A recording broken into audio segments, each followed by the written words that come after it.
দেশ স্বাধীন হলেও আজিও যেন পৰাধীন হৈ আছে অসমৰ চৰ-চাপৰি অঞ্চলত বসবাস কৰা লোকসকলে। বৰ্তমানৰ ৰাজনৈতিক পৰিস্থিতিয়ে যেন ইয়াকে বুজাইছে আৰু ইয়াৰ পৰা পৰিত্ৰাণ পাবলৈ হলে শিক্ষাৰ বিকল্প নাই এইসকল লোকৰ। এই মন্তব্য কৰিছে বিধায়ক চেয়াৰমান আলীয়ে। বৰপেটা জিলা বাঘমাৰাছৰ ছিনিয়ৰ ছেকেণ্ডেৰী স্কুলত অনুষ্ঠিত এখন শিক্ষামূলক সজাগতা সভাত মুখ্য বক্তা হিচাপে অংশগ্ৰহণ কৰি তেওঁ কৈছে অধিকাংশ ভাৰতীয় মানুহে দেশখনক ভাল নাপায়। বন্দে মাতৰম জয় হিন্দ কলেও তেওঁলোকে ভাৰতৰ প্ৰতি সমৰ্পিত দায়বদ্ধ নহয়, যাৰ বাবে আমি সদায় টকা পইচা মাৰি খোৱাৰ ধান্দা কৰোঁ। চৰাঞ্চলৰ শিক্ষা ব্যৱস্থাক চৰকাৰে মাহী আইৰ দৃষ্টিৰে চোৱাৰ অভিযোগ উত্থাপন কৰিছে বিধায়ক চেয়াৰমান আলীয়ে। মুখ্যমন্ত্ৰী হিমন্ত বিশ্ব শৰ্মাই অসমক ভাৰতৰ 5খন উন্নত ৰাজ্যৰ ভিতৰত লৈ যোৱা যি কথা কয় সেই তেওঁৰ ফুপুলা কথাহে। আমাৰ মাটি সম্পদসমূহ আদানী আম্বানীক দি তেওঁ অসমখনক ধ্বংস কৰিব খুজিছে বুলি ক্ষোভ ব্যক্ত কৰে। সভাত তেওঁ ছাত্ৰ-ছাত্ৰীসকলক উচ্চ শিক্ষা গ্ৰহণ কৰিবলৈ প্ৰতিজ্ঞা কৰায়। নিউজ টেক্স ৰিপৰ্ট MT নিউজ।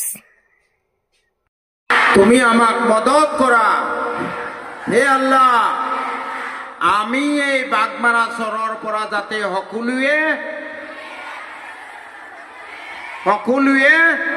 মেট্ৰিকত শতকৰা 90ৰ ওপৰ নম্বৰ পাব পাৰো, আমি যাতে ইয়াৰ পৰা 10টা ষ্টেণ্ড কৰিব পাৰো। হে আল্লাহ, তুমি আমাক মদত কৰা। তুমি আমাৰ সজাগতা সভাবোৰত কোনোবা দিন নিজৰ নিজৰ ক্ষেত্ৰত সাফল্যমণ্ডিত এজন এজনকে মানুহ মাতক। বিভিন্ন সমস্যালৈ ৰাস্তা ঘাটৰ সমস্যালৈ বিভাগীয় অভিযন্তাসকলৰ লগত আলোচনা কৰে, তেতিয়া ঠিক স্যাৰ ৰাজনীতিৰ ঊৰ্ধ্বত থাকি আজি এটা ভাল প্ৰোগ্ৰাম কৰা হল, আপনি চমুকৈ কি কব?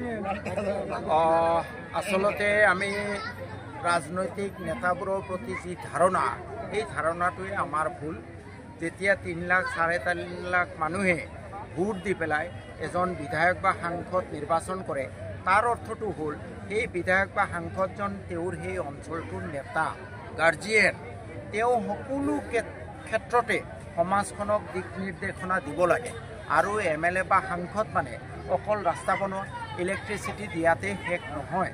বিধায়ক বা সাংসদজনৰ এইটো গুৰুত্বপূৰ্ণ দায়িত্ব যাতে তেওঁ ফিজিকেল ডেভেলপমেণ্ট কৰাৰ লগে লগে আমাৰ সমাজখনৰো উত্তৰণ ঘটাব পাৰে, আমাৰ মানুহবোৰৰ মানসিক উত্তৰণ ঘটাব পাৰে, আৰু যাতে আমাৰ ৰাইজক এটা দিক নিৰ্দেশনা দিব পাৰে যেই লাইনটোত আমি সকলোৱে চলিব লাগে।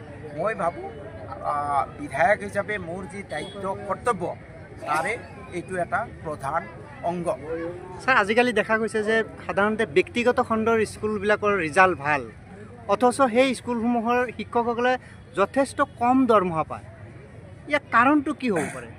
কাৰণটো বিশেষ একো নাই। আমাৰ চৰকাৰী স্কুলেই কওক, চৰকাৰী চাকৰিয়ে কওক, বা আমি মন্ত্ৰী বিধায়কেই কওক, বা আপোনালোকৰ সাংবাদিকেই কওক, ডক্টৰেই কওক, ইঞ্জিনিয়াৰেই কওক, আমাৰ ভাৰতীয় মানুহে আমি দেশখনক ভাল নাপাওঁ। চিধা কথা দেই।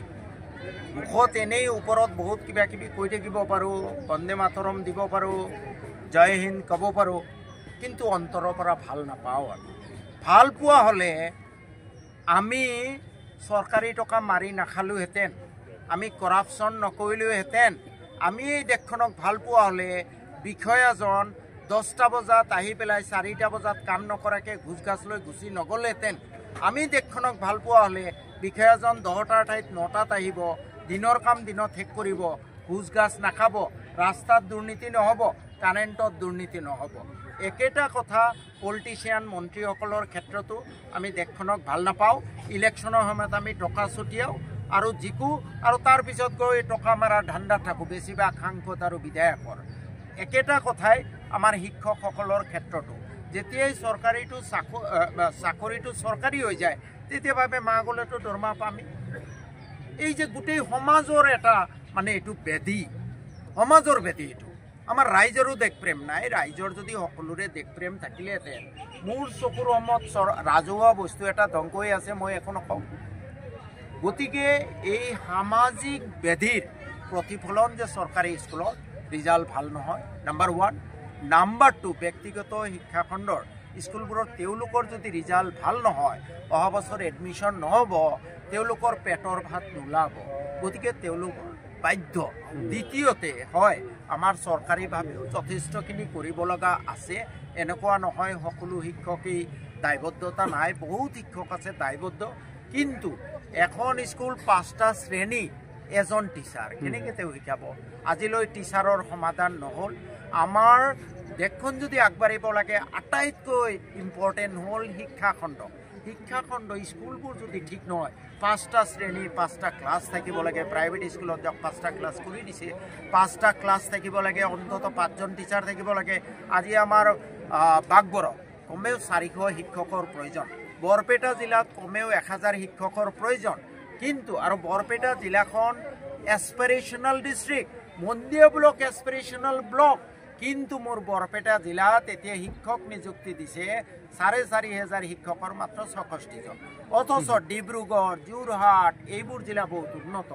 তাত এখন জিলাত উত্তৰ লখিমপুৰত দিছে 319জন, যোৰহাটত মোতকৈ বেছি, শিৱসাগৰতকৈ মোৰ বৰপেটা জিলাত বেছি। গতিকে এই যে হিমন্তই কৈ থাকে 5খন ৰাজ্যৰ ভিতৰত এখন মই লৈ যাম, এইটো তেওঁৰ এটা ফুপুলা লেকচাৰ। অন্তৰেদি তেওঁ অসমখনক ভাল নাপায়।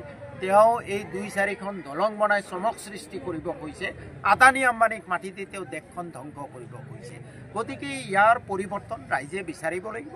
এতিয়া বাকী সুধীবৃন্দলৈ মই এৰিলোঁ, ৰাইজলৈ পৰিৱেশ স্বাধীনতাৰ পিছৰ পৰা এই পৰিৱেশৰ পৰা উদ্ধাৰ হৈ আমি মুক্ত মনেৰে শ্বাস ল'ব বিচাৰোঁ নে নাই? মই জনাত আমাৰ এই চৰাঞ্চলৰ পৰা স্বাধীনতা সংগ্ৰামী আছিলে। ইংৰাজৰ কবলৰ পৰা মুক্তি পাবলৈ আমাৰ এই চৰাঞ্চলৰ মানুহেও আন্দোলন কৰিছিলে। মই নাম ক'ব নাযাওঁ, বহুত সময় লাগিব। ইংৰাজ গ'ল, কিন্তু আমি সেই আমাৰ আকাংক্ষিত স্বাধীনতা নাপালোঁ। আমি মুক্ত মনেৰে স্বাধীন দেশত আজিও নিশ্বাস ল'ব পৰা নাই, উশাহ নিশাহ ল'ব পৰা নাই। এই পৰিৱেশৰ পৰা আমি সকলোৱে উত্তৰণ বিচাৰোঁ নে নাই? এই পৰিৱেশৰ পৰা মুক্তি বিচাৰোঁ নে নাই? বিচাৰোঁ। কোনে কোনে ভাবা আমি এই পৰিৱেশৰ পৰা মুক্ত হ'ব বিচাৰোঁ? পৰিৱেশৰ পৰা মুক্ত হ'বলৈ একমাত্ৰ ৰাস্তা হ'ল শিক্ষা। একমাত্ৰ উত্তৰণৰ ৰাস্তা শিক্ষা। আজি যদি আমি শিক্ষাৰ ক্ষেত্ৰত জিহাদ ঘোষণা কৰোঁ, জিহাদ শব্দটো নামনো, আমাৰ কোনো জনগোষ্ঠীৰ কোনো মানুহ কোনো দেশৰ বিৰুদ্ধে কোনো নীতিৰ বিৰুদ্ধে জিহাদ কৰাৰ দৰকাৰ নাই। আজিৰ দিনত প্ৰয়োজন হৈছে মুছলমান ল'ৰা ছোৱালীয়ে শিক্ষাৰ কাৰণে জিহাদ কৰিব লাগে।